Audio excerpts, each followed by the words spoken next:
안녕하세요. 저는 지방 소도시에서 시내버스 운전을 하고 있는 40대 버스 운전기사입니다. 제가 이렇게 사연을 보내게 된 것은 다름 아닌 제가 만난 엄청난 행운을 자랑하고 싶어서요. 옛말에 좋은 일일수록 입 조심하는 게 약이라고 하시니 괜히 복이 흥이 될까 싶어 입을 열기도 어렵지만 기분 좋은 마음을 도저히 숨길 수가 없어 이렇게 익명이라도 빌려 사연을 보내게 되었습니다.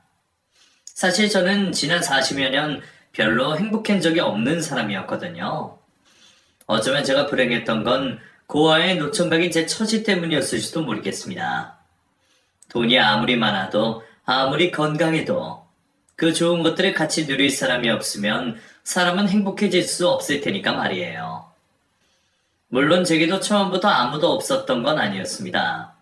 어릴 적에는 저도 제가 가장 사랑하는 아버지가 계셨거든요.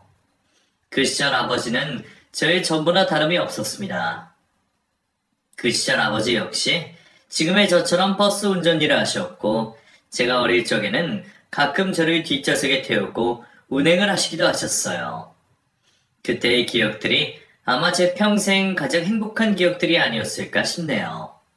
그런 덕분에 저도 아버지를 쫓아 버스 운전기사가 되었지만 사실 아버지가 저를 뒷좌석에 태우고 다니셨던 것은 괜한 재물 때문이 아니라 그럴 수밖에 없는 이유였습니다.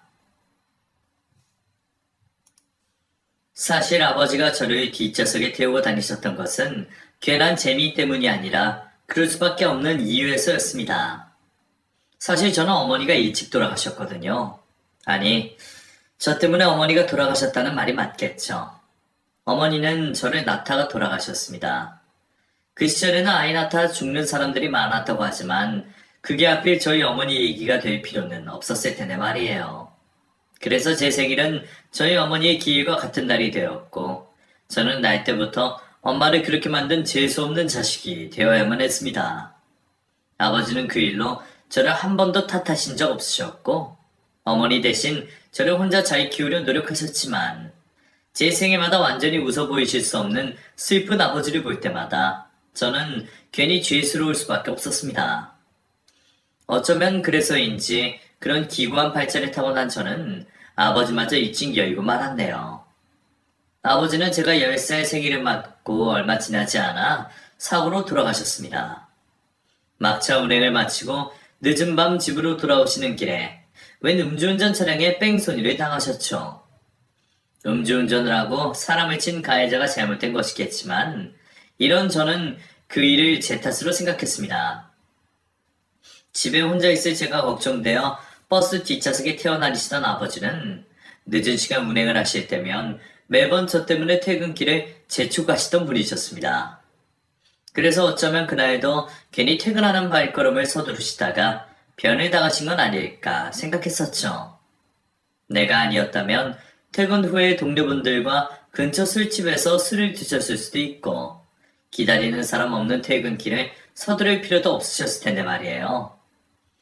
어머니는 나를 낳다 돌아가시고 아버지는 나를 돌보다 돌아가셨다는 생각에 저는 어느 순간부터 제 자신을 저주하기 시작했습니다.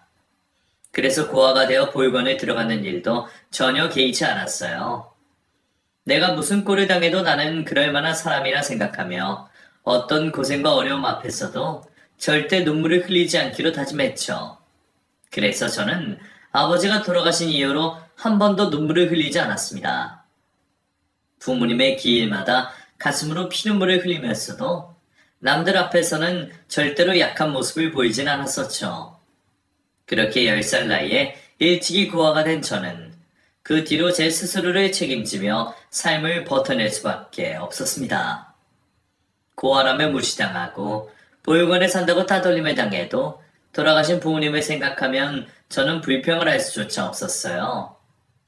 부모님은 나 때문에 돌아가셨는데 그분들 덕에 살아있는 내가 함부로 불평을 할 수는 없는 일이었으니까요.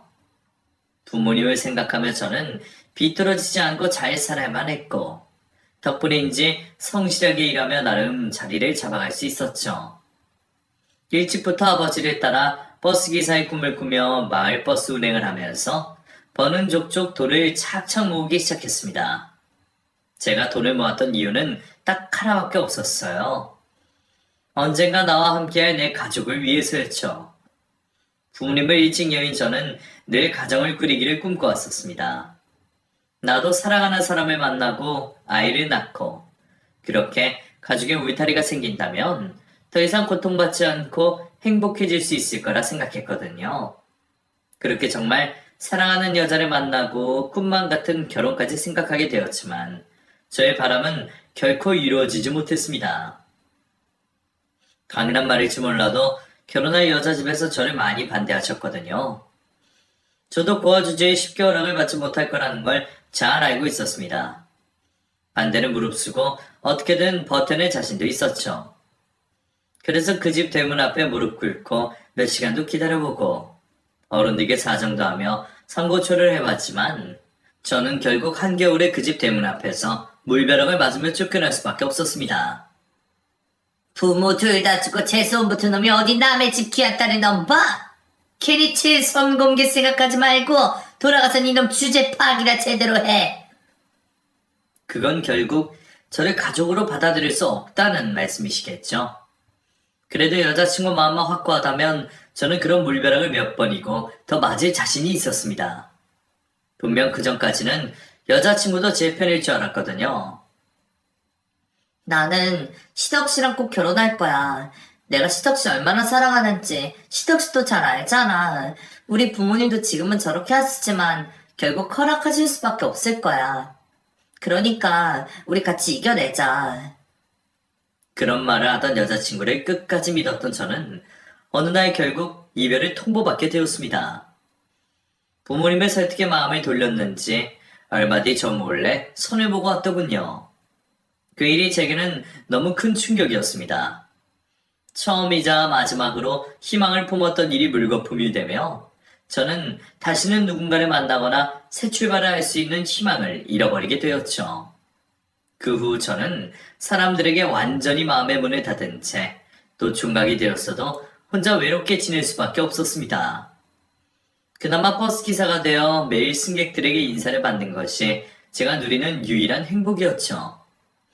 그 후 저는 마을 버스를 지나 시내 버스 기사가 되었고 목표도 희망도 없이 매일 같은 노선을 다니며 하루하루 의미 없는 삶을 살아가고 있었습니다. 그러던 어느 날 저는 종점에 도착한 버스 안에서 한 아이를 만나게 되었습니다. 이미 막차 시간이 지나 차고지로 들어온 차량 안에 웬 아이가 숨어 있더군요. 아이는 그 사이 잠이 들었는지 뒤쪽 좌석에 누워 잠이 들어 있었는데 아직 학교도 안 들어갔을 것 같은 아이가 왜 혼자 여기 있는 건지 저는 그 아이를 보고 놀라서 당황할 수밖에 없었습니다. 할 때에는 승객들이 워낙 많고 아이가 혼자 버스를 탔을 거라는 생각을 하지 못해서 저도 이런 일이 있을 줄은 예상을 못하고 있었네요. 아이 부모가 아이를 애타게 찾을 거라는 생각에 저는 마지못해 아이를 깨울 수밖에 없었습니다. 아가? 여기서 자고 있으면 어떡해? 여기가 어디예요? 여기는 종점이야. 버스가 집으로 들어온 거지? 이제 버스에서 내려야 하는데 너 어떻게 여기 타고 있니? 부모님은 어디 가셨어? 설마 너 혼자 버스 탄 거야? 저 혼자예요, 아저씨. 저 좀 버스 안에서 자게 해주세요. 말썽 안 피우고 조용히 있을게요. 에? 뭐? 그게 무슨 말이야? 네가 혼자 어떻게 버스에서 자? 너 부모님 어디 계시니? 부모님이 너 여기 있는 거 아셔? 저 아빠랑 헤어져서 아빠 찾으러 온 거예요. 이 버스 타고 아빠 병원 가는 건데 깜빡 잠들었나 봐요. 그래서 내일 이거 타고 다시 가려고요. 난데없이 아빠를 찾으러 버스를 탔다는 아이의 말에 저는 당연히 놀랄 수밖에 없었습니다. 애 부모가 어디서 뭘 하길래 이렇게 어린애가 혼자 아버지를 찾으러 다닌다는 건가 싶었죠. 그렇다고 아이를 버스에 둘 수는 없는 일이었습니다. 그래서 저는 아이를 경찰서에 데려다 주려고 했어요. 아가, 여기서 잘 수는 없어. 부모님 만나러 가야지. 너 집이 어디야? 이름은 뭐야? 하지만 그 아이는 자기 이름도 주소도 말하지 않고 입만 다물고 있을 뿐이었습니다. 어쩔 수 없이 경찰서에 데려다 주려고 하자 울고불고 난리를 피우는 바람에 그럴 수도 없었죠. 결국 저는 제품에 매달려 오는 아이를 데리고 집으로 갈 수밖에 없었습니다. 남의 아이를 데려가면 유괴가 아닌가 싶었지만 아이가 경찰서 얘기만 나와도 경기할 것처럼 난리를 피는 상황에 도저히 아이를 경찰서로 데려가 힘들게 할 수가 없었거든요. 우선은 하루 종일 굶어 쓴 아이에게 밥이라도 먹일 생각에 저는 신고를 나중으로 미루고 아이를 집으로 데려가게 되었습니다. 배가 많이 고팠던지 급하게 데운 3분 카레를 허겁지겁 먹는 아이를 보자 짠한 생각이 들었네요. 대체 이 어린애가 왜 이러고 있는지 너무 궁금할 수밖에 없었어요. 아이는 성인 1인분의 몫의 다 먹고는 그제야 제 얼굴을 제대로 쳐다봐 주었습니다. 아까는 저더러 경찰에 신고하지 말아달라며 매달려 울더니 또 제가 무섭기라도 한 건지 얼굴도 안 들고 바닥만 보고 있었거든요. 경찰까지 무서워하며 심하게 낯이 가리더니 남의 집에 와 밥을 먹고는 그새 긴장이 좀 풀린 듯 했죠. 겁도 많으면서 겁 없이 혼자 버스를 탄 주제에 또 잘해주는 사람에게 금방 경계를 푸는 것이 영락없는 어린아이 같았습니다. 대체 그 아이가 몇 살인지도 모르던 저는 아이의 인적사항을 알아내기 위해 아이에게 조심스럽게 말을 붙일 수밖에 없었죠. 아가, 너 이름이 뭐야? 창민, 김창민이요. 창민이? 그럼 창민이는 몇 살이야? 몇 살인지 알아? 7살. 그렇구나. 창민이 7살이구나. 그래, 잘하고 있어. 그럼 창민이는 어디서 온 거야? 아빠 얘기는 뭐고? 창민이가 밖에 오래 있으면 집에서 걱정하지 않으실까? 나 집에 없어요. 아무도 나 걱정할 사람도 없어요. 그래서 아빠 만나러 가는 거예요. 우리 아빠는 병원에 있는데 옛날에 병원에 갈 때 그 버스를 같이 탔었어요. 그래서 아빠랑 같이 탔던 버스를 타고 아빠를 만나러 가고 싶었어요. 근데 잠이 들어버려서 못 갔어요. 겨우 7살짜리 어리숙한 아이의 말을 전부 해석하고 알아들을 순 없었지만 아무래도 아이는 아빠를 찾아다녔던 모양입니다. 원래 아이는 아버지와 단 둘이 살고 있었다고 했습니다. 그러나 아이의 아버지가 병원에 가게 되면서 아이가 잠시 어디론가 맡겨지게 된 듯했죠. 그래서 지금은 아빠 말고 선생님이랑 지내고 있어요. 근데 선생님은 아빠 만나고 싶다고 해도 데려가지도 않고 아빠 말도 안 해주고 그래서 나 혼자 있다가 도망쳐 나왔어요. 아빠 있는 병원에 가려고요. 나 돌아가기 싫어요. 그러니까 아저씨가 내줘 아빠한테 좀 데려다 주세요. 아이의 상황은 대충 파악이 되었지만 그렇다고 혼자 먼 길에 나섰다는 게 참 당황스러웠습니다. 그러면서도 어린애가 아빠가 얼마나 보고 싶었으면 이럴까 싶어서 아이를 차마 나무랄 수가 없었고 아이가 돌아가기 싫다고 떼를 쓰는 바람에 경찰에 신고도 할 수 없었죠. 계속 데리고 있으면 안 된다는 걸 알면서도 그때는 저도 차마 아이에게 강요를 할 수가 없었습니다. 아이를 돌려보내더라도 아이가 원하면 그때 보내야겠다 생각했습니다.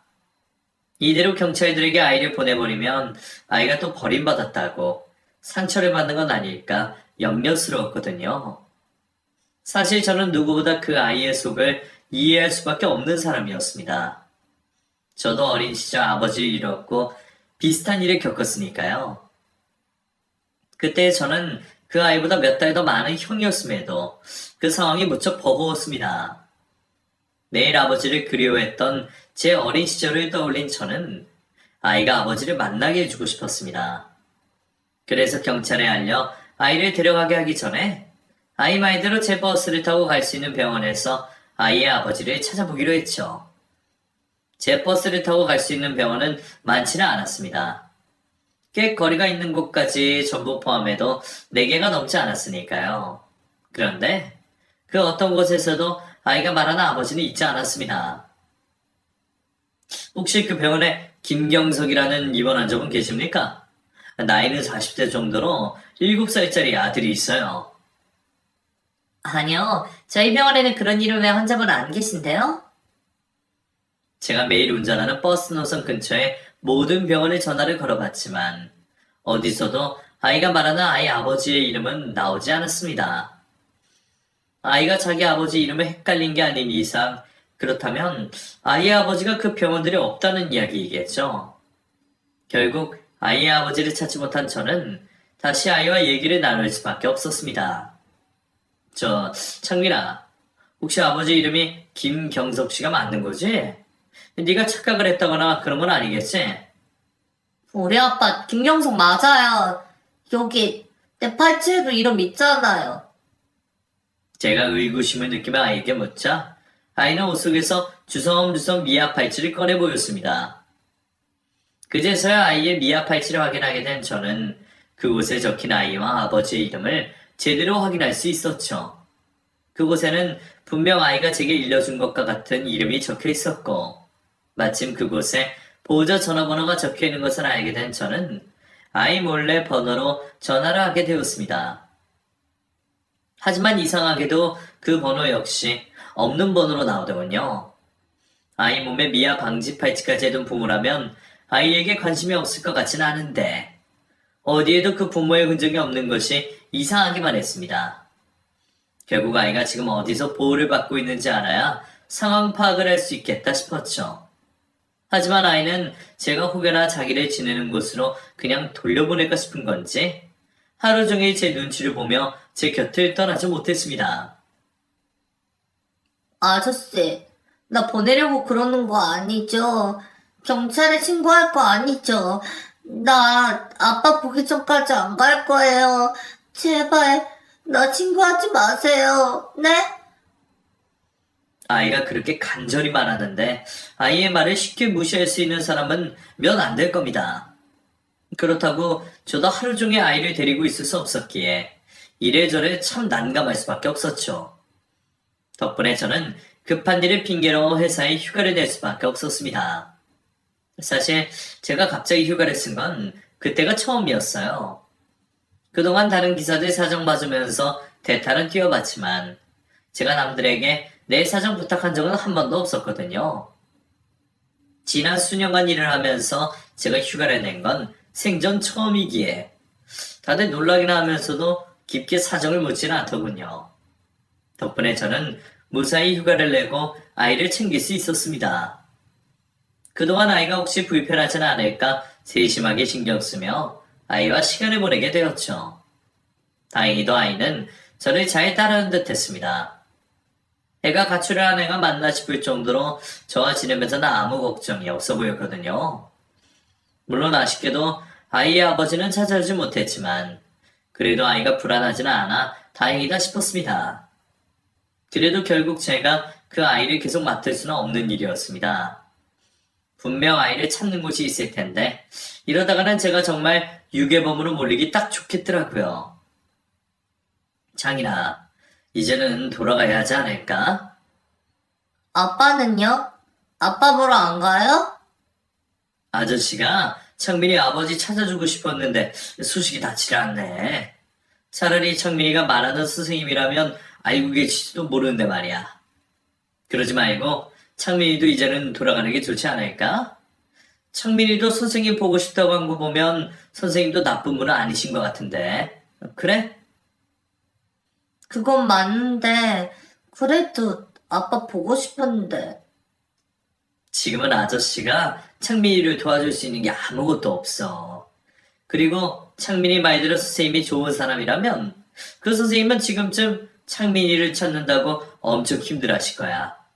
창민이를 걱정하실 텐데. 저는 아이의 마음을 최대한 다치지 않게 하며 조금씩 아이를 구슬려 냈습니다.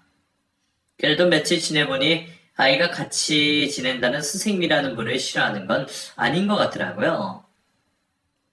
처음에는 혹시 부모와 헤어지고 맡겨진 곳에서 학대라도 당하는 건 아닌가 의심도 해봤지만 그것도 아닌 것 같았고요. 제가 그동안 대충 혼자 해먹고 사느라 요리하는 재주는 없어서 그런지 제가 맛없는 밥을 차려줄 때마다 선생님 얘기라곤 하더라고요. 우리 선생님은 밥은 맛있게 해주는데. 아저씨 밥은 좀 맛은 없어요. 그래도 감사히 잘 먹겠습니다. 아이에게 몇 끼 맛있는 밥을 정성스레 챙겨줄 사람이라면 나쁜 사람은 아닐 것 같다는 게 제 예상이었습니다. 그래서 저는 경찰에도 신고하지 말고 돌아가기 싫다는 아이를 열심히 어르고 달래며 지내던 곳을 겨우 알아낼 수밖에 없었죠. 그리고 드디어 아이가 같이 지낸다는 선생님의 전화번호를 알려주더군요. 알고 보니 아이가 가지고 다니는 가방 안쪽에 전화번호가 적혀 있었던 걸 제가 미처 보지 못했었네요. 그렇게 저는 며칠 만에야 아이의 보호자와 연락을 하게 되었고, 선생님은 아이를 많이 기다리셨는지 아이를 곧바로 찾으러 오겠다고 말씀하셨습니다. 혹시 선생님을 만나면 아이가 다시 도망치기라도 할까 불안했던 저는 끝까지 아이를 지켜볼 수밖에 없었습니다. 다시 돌아가면 아버지를 만날 수 있을 거라며 기약 없는 거짓말까지 하면서 말이죠. 다행히 아이는 자기를 돌보던 선생님을 반가워했습니다. 선생님, 김창민, 너 어디가 있었어? 선생님이 얼마나 걱정했는 줄 알아? 너 잘못되기라도 했을까봐 선생님 밥도 못 먹고 잠도 못 잤어. 걱정을 많이 하셨다는 그분 얘기를 들으니 제가 괜히 공범이 된 것 같아 죄송스러웠지만 다행히도 선생님께서는 아이의 말을 들어줘야만 했던 제 사정을 이해해 주셨습니다. 저희 창민이 맡아주셔서 정말 감사드려요. 워낙 예민한 아이라 혹시 혼자 있는 건 아닐까 걱정이 많았는데 이렇게 좋은 분이 데리고 계셨다니 저도 마음이 좀 놓이네요. 정말 감사해요, 기사님. 아닙니다. 제가 잘한 것도 없죠. 솔직히 저도 당장 신고해야 한다는 건 알았는데 애가 너무 애걸복걸해서 저도 모르게 애발에 듣고 있었네요.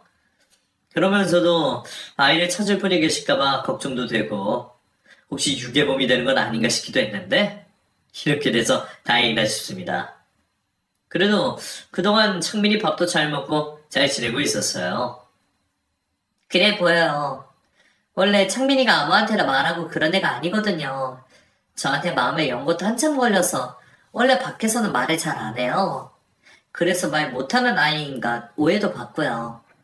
근데 기사님이랑 있는 동안은 밥도 잘 먹고 잘 놀고 있었던 것 같아서 안심이 되네요. 모두 기사님 덕분이에요. 예? 제가 뭐 한 게 있다고요. 근데 창민이가 계속 아버지를 만나러 가겠다고 고집을 부리던데 저도 알아보긴 했지만 아버지라는 분의 소식이 찾기 어렵더라고요. 병원에 계신 줄 알았더니 그러면 안 계신다고 하고 적혀있는 전화번호도 없어졌고요. 혹시 어떻게 된 건지 아시나요? 아이의 위탁 선생님을 만나게 된 저는 조심스럽게 아이 아버지의 얘기를 들었다가 충격적인 이야기를 듣게 되었습니다. 사실 창민이 아버지는 얼마 전에 돌아가셨어요. 병으로 병원에 지내시다가 결국 떠나셨죠. 아직 아이가 너무 어리고 아버지와 유대감이 깊어서 차마 아이에게는 말하지 못했어요. 지금도 이렇게 다른 어른들을 못 믿는 상황에서 아버지 없이 혼자 남겨졌다는 걸 알게 되면 아이가 그 사실을 받아들이기 힘들 거라 생각했거든요. 그렇다고 아버지 찾아가겠다고 가출까지 할 줄은 몰랐지만요. 아무튼 지금 창빈이에게 보호자는 저뿐이에요. 아이가 아버지를 만나러 가겠다고 하기에 적어도 살아는 계실 줄 알았더니 알고 보니 창민이는 이미 고아가 되어 있었습니다. 아이가 사실을 받아들이기 어려울 거라는 생각에 아무도 아이에게 진실을 알려주지 않았던 모양이었죠. 그 말도 이해를 하지만 아이가 자기 아버지의 죽음도 모르고 아버지를 만나기를 원하고 있다는 건 또 다른 안타까운 일이었습니다. 지금도 매일같이 아버지를 찾고 있는 아이에게 사실을 끝까지 숨기고 계속 모르게 할 수는 없을 거라 생각했죠. 하지만 저로서도 이 일을 어떻게 설명해야 할지 막막하기는 마찬가지였습니다. 저도 진작 말해주려고 생각을 했었어요. 언제까지 없는 핑계를 대면서 거짓말 말할 수도 없는 거고. 때가 되면 말해주고 싶었죠. 근데 창민이가 가출까지 감행한 시점에 더 어떻게 얘기를 할 수 있을지 모르겠더라고요. 솔직히 저도 창민이가 많이 안타까워요. 사실 원래 제가 창민이를 데려갈 것도 아니었거든요. 원래 다이온 보육원에서 지냈었는데 창민이가 거기서 적응을 잘 못했어요. 그래서 어쩔 수 없이 혼자 지내는 제가 아이를 맡게 되었죠. 저는 그동안 청소년 아이들을 위주로 맡아서 어린아이 위탁은 처음이다 보니 실수가 많았던 모양이에요. 제가 좀 더 마음을 헤아렸어야 하는데 제 탓이죠.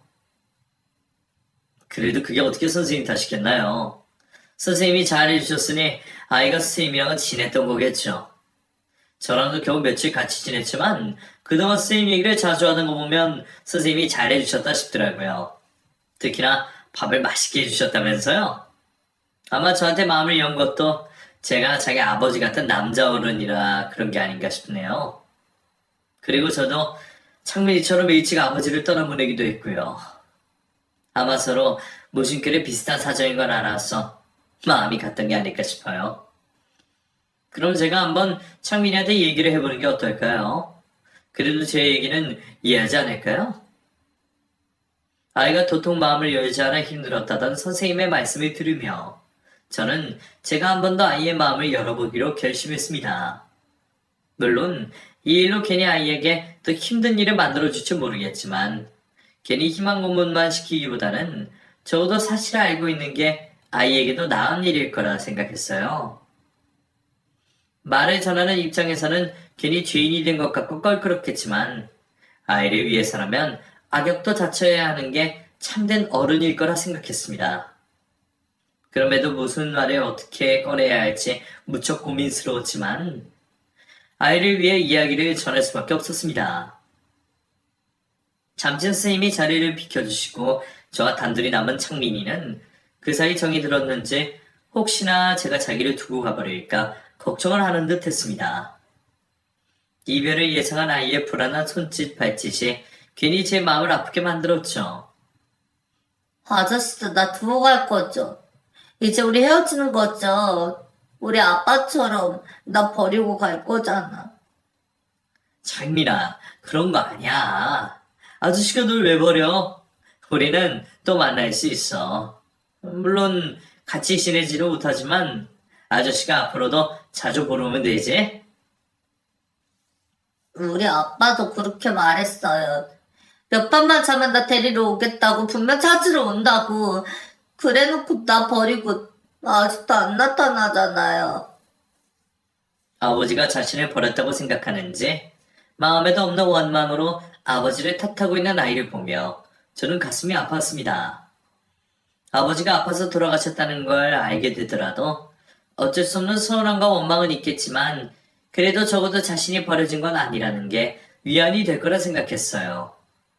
그래서 용기를 내 사실을 전했죠. 정민아, 아버지는 널 버린 게 아니야. 아버지는 창미이를 정말 많이 사랑하셨어. 병원에서 일어나셨으면 창미이를 보러 오셨을 거야. 하지만 그러실 수가 없었어. 창민아, 너무 놀라지 말고 들어. 창민이 아버지는 병원에 계시다가 하늘나라에 가셨대.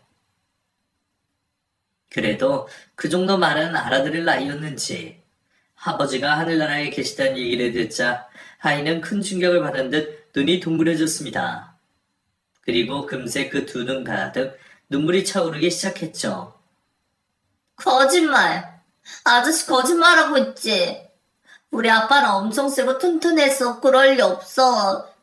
꼭 나와서 나 데리러 오겠다고 했단 말이야. 아저씨까지 나를 속이려고. 에이. 그동안 곧잘 씩씩한 척하더니 금세 울어버리는 아이의 모습에 제 마음도 찢어지는 듯 아려왔습니다.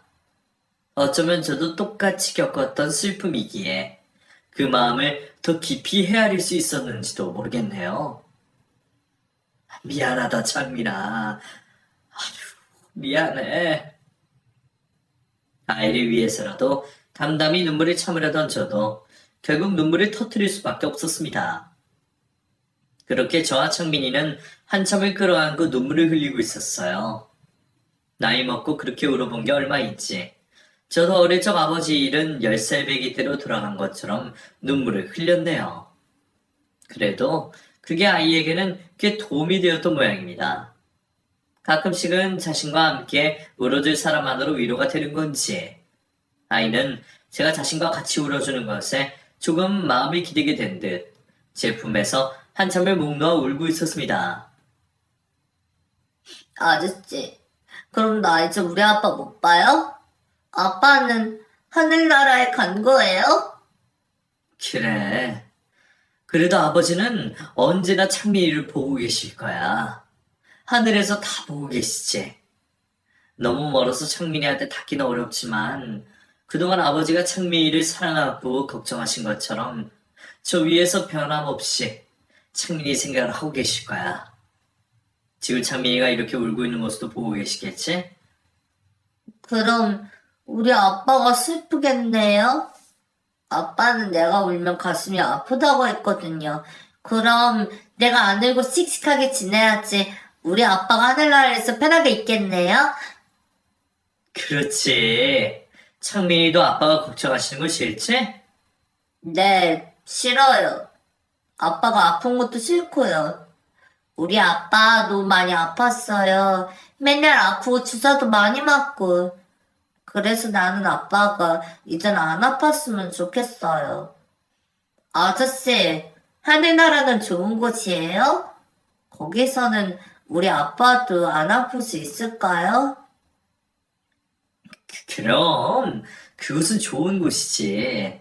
창민이 아버지처럼 좋은 분들만 가시는 곳이니까 분명 다들 편안하고 행복하실 거야. 아저씨도 그곳이 아픔도 슬픔도 없는 곳이라고 들었는걸? 그럼 괜찮아요. 아빠가 안 아플 수 있다면 하늘나라 간 거 이해할 수 있어요. 아직 죽음이라는 걸 제대로 이해하지도 못할 텐데 그 와중에 자신의 아버지가 하늘나라로 가셔서 더 이상 아프지 않았으면 좋겠다는 아이의 순수한 말이 저를 울렸습니다.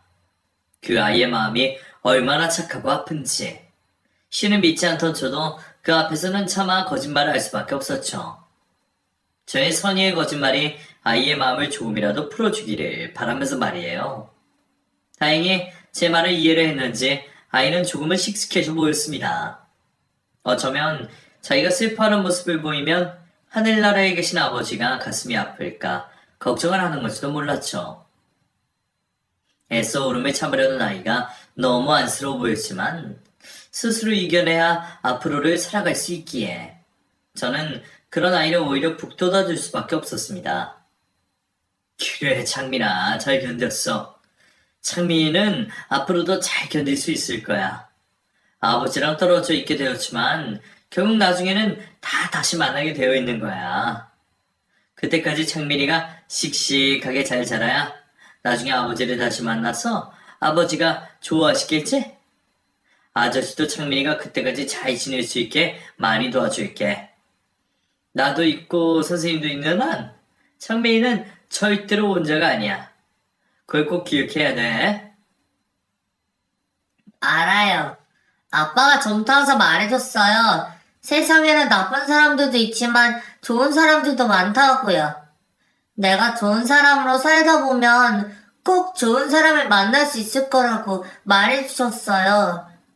나 그래도 그동안 기도도 많이 하고 착하게 살았으니까 아저씨 같은 좋은 사람 만날 수 있었겠죠? 선생님도 사실 나 좋아하고 좋은 사람인 거 알고 있어요. 내가 못되게 굴어서 죄송해요. 선생님도 창민이 이해하신대. 그러니까 앞으로도 잘하면 되지. 창민이 착한 아이로 잘 자랄 수 있지? 그렇게 저는 아이를 달래며 창민이를 아버지의 납골당으로 데려가게 되었습니다. 빽빽하게 유골들이 들어있는 그곳에 자신의 아버지의 흔적이 있다는 걸 아이가 이해하려는지 모르겠지만 제가 창민이라면 아버지의 마지막을 보고 싶어 할 것 같았거든요. 창민아, 아버지한테 인사드려. 창민이 아버지는 하늘나라에 가셨지만 남은 건 여기 계시거든. 아마 여기서 얘기를 하면 하늘에 더 잘 들릴지도 몰라. 정말요? 그럼 여기서 기도를 하면 아빠가 들으실까요? 그럼 분명 들으실 거야. 다행히 아이는 아버지의 마지막 흔적이 그곳에 있다는 걸 이해하는 듯 했습니다. 그리고 그 앞에서 혼자 남모를 다짐을 하는 듯 했죠. 아이가 그 앞에서 무슨 다짐을 했는지는 알 수 없지만 어떻게든 눈물을 흘리지 않으려 하는 건 이해할 수 있었습니다. 하지만 아이는 아이인지라 납골당을 벗어나자마자 눈물을 쏟아내더라고요. 나 정말 안 울으려고 그랬는데 자꾸 눈물이 나와요, 아저씨. 나 울면 아빠가 볼 텐데 나 좀 숨겨주세요. 제 품으로 파고들어 눈물을 숨기려는 그 아이를 지켜보던 저는 그날 커다란 결심을 할 수밖에 없었습니다. 제가 자격이 될진 모르겠지만 창민이 아버지의 빈자리를 제가 메꿔주기로 말이죠. 그리고 무슨 일이 있더라도 이 아이를 지키기로 말이죠. 사실 아버지가 되어주겠다는 말은 허세였습니다. 저조차도 일찍이 아버지를 잃어 아버지의 빈자리가 큰 사람인데 그런 제가 아버지 노릇을 잘할 수는 없겠죠. 제가 아무리 잘해봐야 창민이에게 친아버지만큼 좋은 아버지가 되어주지 못하겠지만 그래도 곁에서 지금처럼 눈물을 훔쳐줄 수 있는 사람이 되어야겠다 생각했습니다. 그 후로 다시 돌아간 창민이는 이후로도 위탁보호자인 선생님과 단둘이 지내게 되었고 저는 시간이 날 때마다 그 집을 찾아 창민이와 함께 시간을 보내며 아이 아버지 대신 창민이를 지켜주게 되었습니다. 창민아! 아저씨 왔다! 아저씨, 왜 이렇게 늦게 왔어요? 어제 온다 해놓고. 미안해. 아저씨가 이 때문에 바빠서 늦었어. 미안해, 창민아. 그래서 아저씨가 창민이 선물 가져왔다. 짠! 우와, 이거 진짜 내 거예요? 그럼 이거 창민이가 가지고 싶었던 거 맞지? 공룡 백과사전. 맞아요. 이거 내가 가지고 싶었던 거 어떻게 하셨어요? 아저씨는 다 알지? 창민이가 뭘 좋아하는지 싫어하는지. 창민이 싫어하는 비망 잘 먹고 있어? 요즘도 편식하니? 요즘은 그래도 좀 먹어요. 선생님한테 물어본다. 선생님 어디 계시지? 어머, 시덕씨 오셨어요? 예, 안녕하세요, 선생님. 어제 못 뵈서 죄송해요. 아니에요. 매번 이렇게 와주시는 것만으로도 감사하죠. 바쁘신데 괜히 무리하시는 건 아닌가 오히려 걱정이에요. 무리는요. 어차피 쉬는 날 하는 것도 없는데요. 저야말로 맨날 집에만 있다가 이렇게 창민이 보러 오고 하는 게 좋아요. 사실 어제도 왔어야 하는데 급한 일 때문에 못 오게 돼서 얼마나 애가 타든지.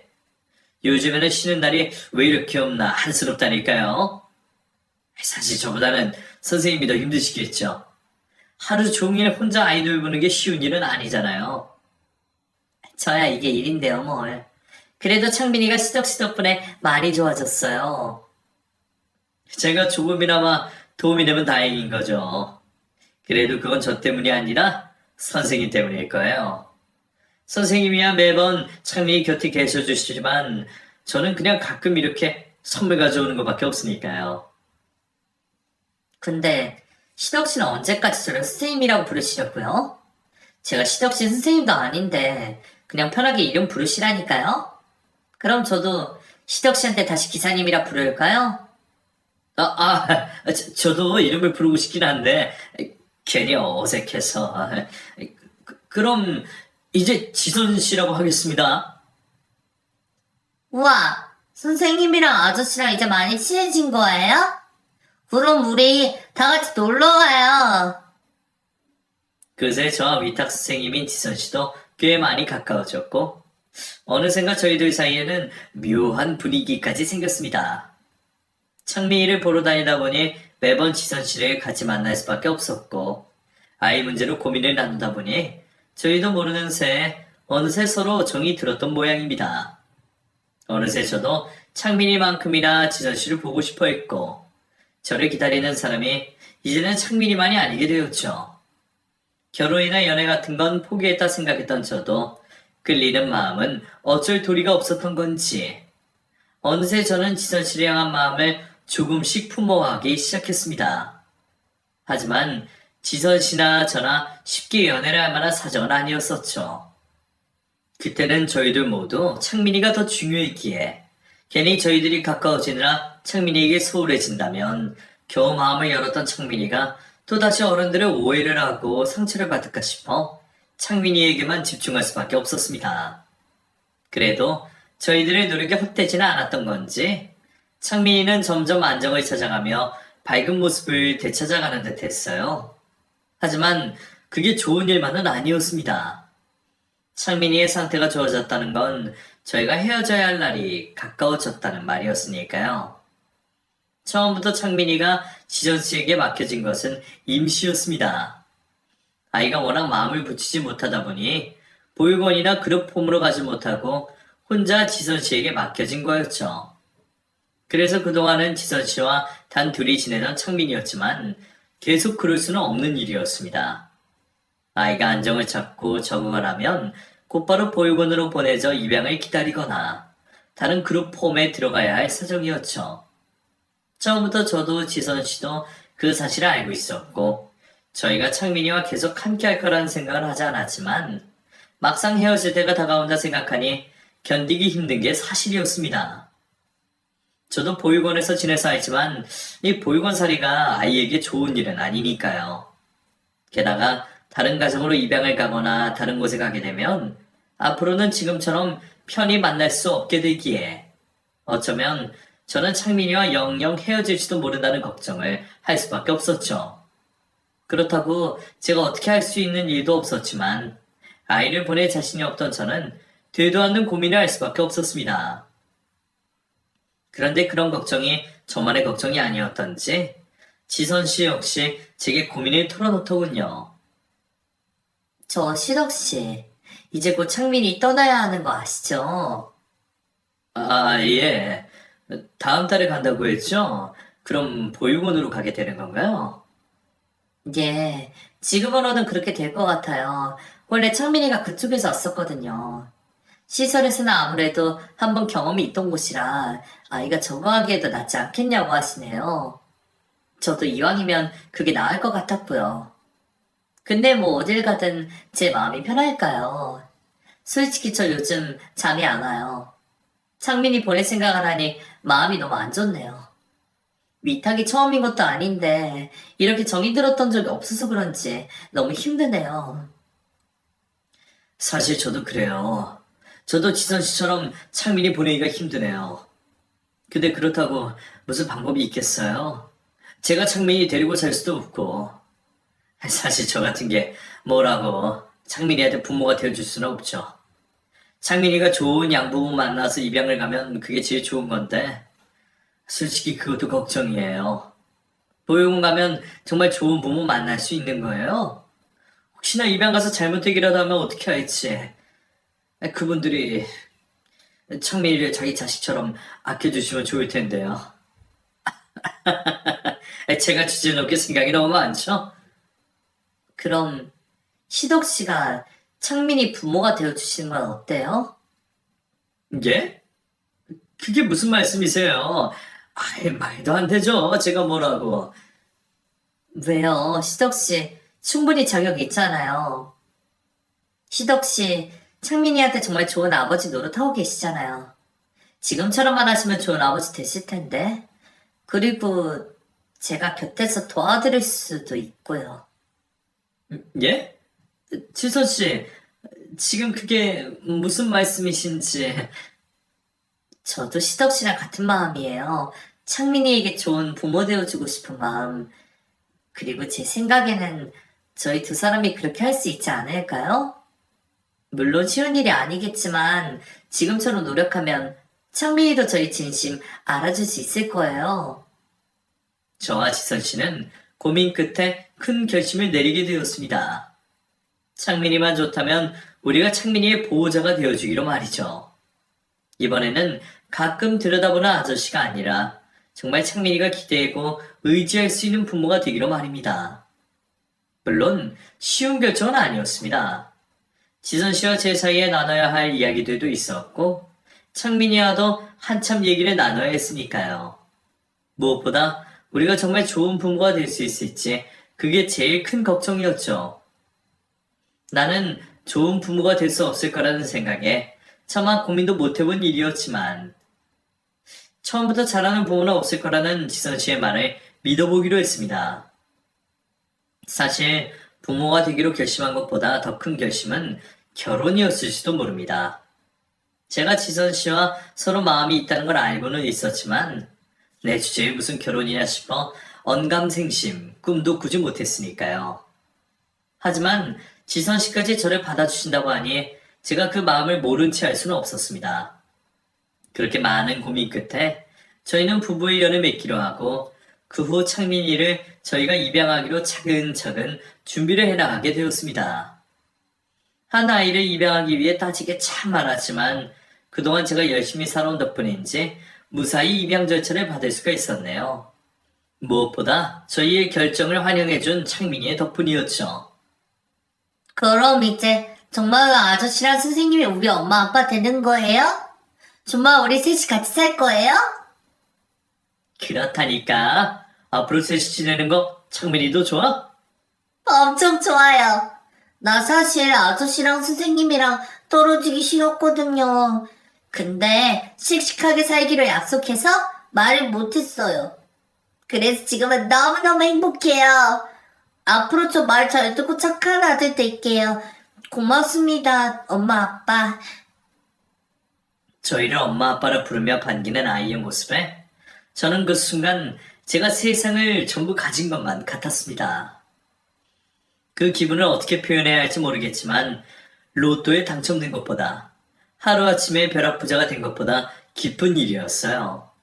어쩌면 창민이를 위한 일이라고 생각했던 게 저를 위한 일이 되었던 게 아닐까 싶었죠. 저야말로 창민이와 다를 것 없이 외로운 삶이었습니다. 일찍이 부모님 여의고 보육원에서 자라며 적지 않은 고생하며 살았던 저였습니다. 나도 가정을 가지고 싶었지만 한번 실패했기에 완전히 포기했던 행복이었죠.